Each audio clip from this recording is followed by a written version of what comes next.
It's your friendly math tutor, Miss C here, and today we are combining polynomials. So in our first example, we are adding different groups of numbers together. So the big idea with adding polynomials is we can only combine like terms. So I'm going to look at the first term in this example, and it is 4x squared. So what I know is that a like term, something that we can combine with 4x squared, must have x squared. So I'm going to look at all of these terms, and here's a term that has x squared in it. That means that can be combined. Here's another term that has x squared in it. That can be combined. So I've got three like terms. So those are purple. Let's look at our next one. And notice that I'm highlighting the sign in front of it too. I've got negative 6xy. I can't just have x and I just can't have y. I have to have xy present. So I am looking all through my terms, and look, there's another one right here, positive 6xy.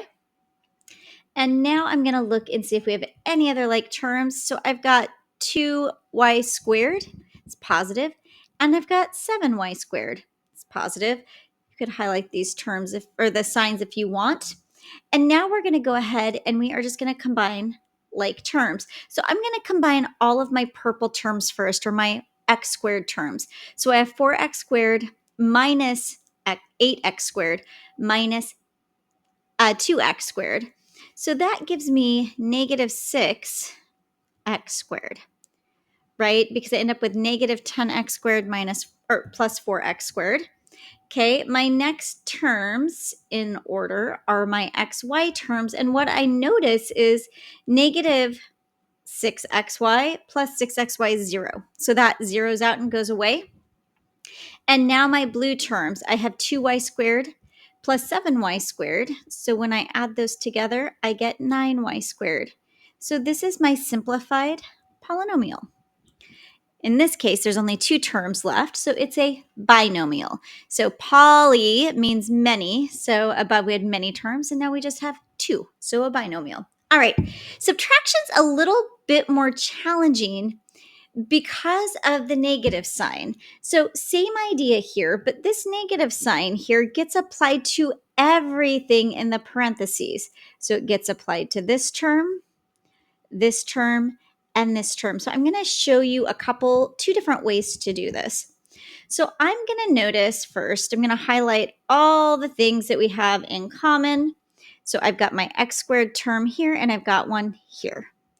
I notice that I have a plain x term here. And then I also have a constant term. So in this case, positive 9 and positive 5. So here's how this is a little different than the last one we just did.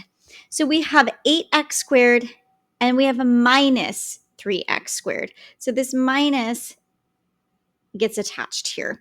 So 8x squared minus 3x squared is 5x squared. Okay, so there's that one. And now I'm going to look at my x term. So I have negative 4x minus, it carries here, minus negative, plus 7x, which gives me positive 3x. And then we have our purple term, which is 9. And then this negative goes all the way over to the 5, 9 minus 5, which is 4. So we end up with this trinomial, because there's three terms.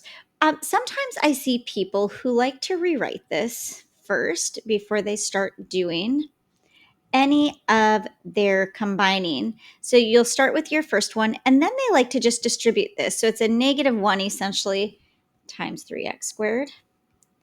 And then a negative times a negative gives me positive 7x. And then a negative times a positive gives me negative 5. And now they just straight away combine. You can combine like terms, right? Just like this, just like you would. So both ways give you the same answer. All right, let's do one last one. And I'm going to show you that method here. So I'm going to start by rewriting this as 12x cubed plus 10x minus 1. And now I'm going to distribute my negatives. So I end up with negative 7x squared minus 8x and then plus 9. So now when I combine, I don't have to worry about carrying my negative through each time because all of my signs are correct. So I have 12x cubed. I don't have another x cubed, so that's my only term that has an x cubed in it. And then I have positive 10x. I also have an x here. It's minus 8x. And I have a constant. Here I have positive or negative 1 and positive 9.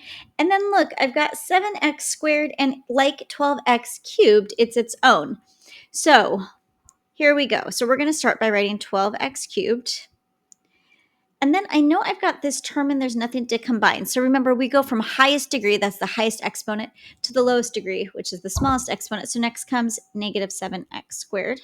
Okay, and now I'm going to start combining my terms. I have 10x minus 8x, which gives me positive 2x.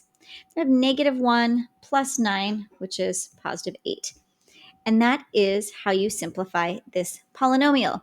Make sure to subscribe for more math videos. Till next time, remember, you've got this.